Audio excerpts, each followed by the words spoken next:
Bapak Ibu, suster, dan teman-teman semua.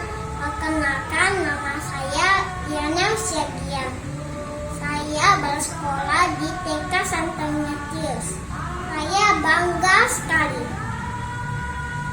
karena sekolahku luas, banyak permainan, dan guru-guruku baik sekali. Cerita sekolahku ada loh. Mau tahu ceritanya? Kita dengarkan yuk.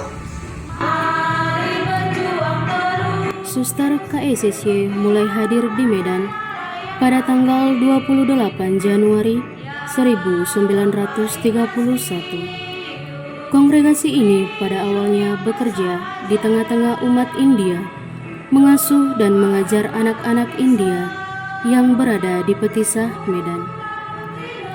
Namun seiring berjalannya waktu, karya Suster KSSY semakin berkembang.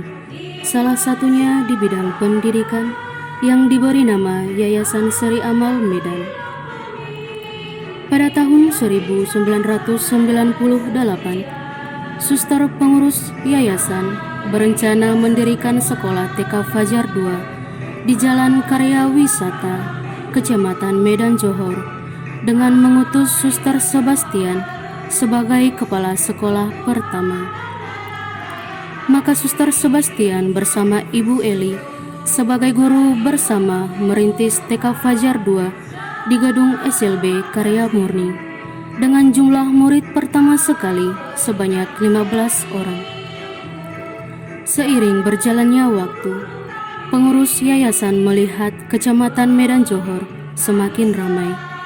Banyak perumahan-perumahan yang baru dibangun di sana, sehingga pengurus yayasan berencana mendirikan bangunan TK Fajar secara permanen dan dilengkapi dengan permainan-permainan outdoor yang menarik untuk anak usia dini.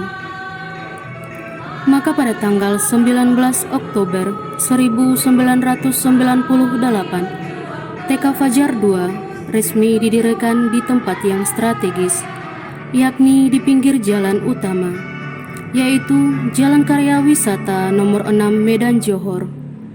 Dengan demikian, jumlah murid juga semakin bertambah. 1 tahun kemudian, Suster Sebastian sebagai kepala sekolah tertarik untuk memberi nama sekolah TK Fajar 2 menjadi TK Santo Ignatius. Kemudian ide tersebut diusulkan kepada pengurus yayasan dan disetujui. Maka ulang tahunnya diperingati setiap tanggal 31 Juli dalam kalender liturgi gereja. Tanggal itu bertepatan dengan perayaan Santo Ignatius, pelindung sekolah TK Santo Ignatius.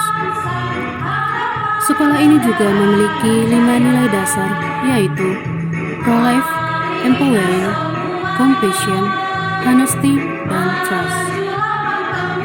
Namun pada tahun 1999, Suster Sebastian jatuh sakit dan harus menjalani perawatan dan istirahat yang cukup. Maka pengurus yayasan menugaskan Suster Christine Pasaribu yang pada saat itu juga menjabat sebagai sekretaris yayasan untuk menggantikan Suster Sebastian sebagai pemimpin TK Santo Ignatius. Pada tahun 2000 sampai dengan 2002 digantikan oleh Suster Serafin Gulton. Kemudian dilanjutkan oleh Ibu Mona Lisa Simanjuntak hingga tahun 2005.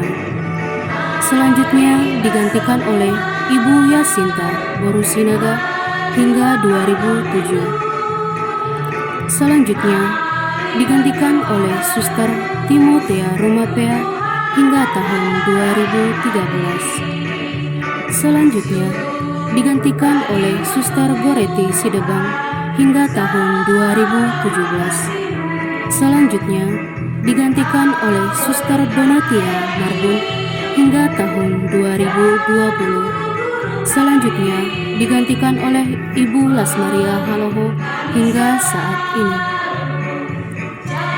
5 nilai dasar sekolah dikembangkan oleh guru-guru TK Santo Ignatius dalam membimbing peserta didik di dalam melaksanakan program-program sekolah, dan bukan hanya di dalam sekolah, tetapi juga di luar sekolah, seperti mengadakan field trip ke tempat-tempat yang dapat mengembangkan pengetahuan anak.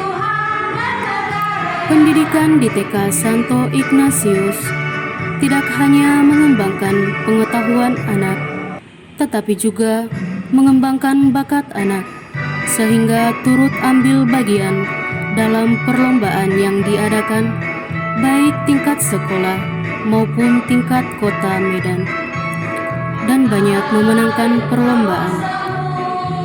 Sekolah TK Santo Ignatius dapat berjalan dan berkembang hingga saat ini berkat dukungan dan kerjasama yang terjalin dengan orang tua.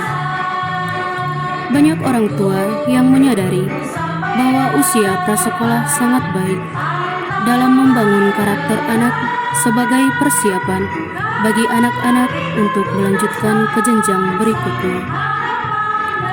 Syukur kepada Allah, pada tahun 2021 ini, Sekolah TK Santo Ignatius Medan telah memasuki usia 23 tahun. Sekolah TK Santo Ignatius terus berinovasi untuk mencerdaskan kehidupan bangsa dengan meningkatkan mutu pendidikan di era digital.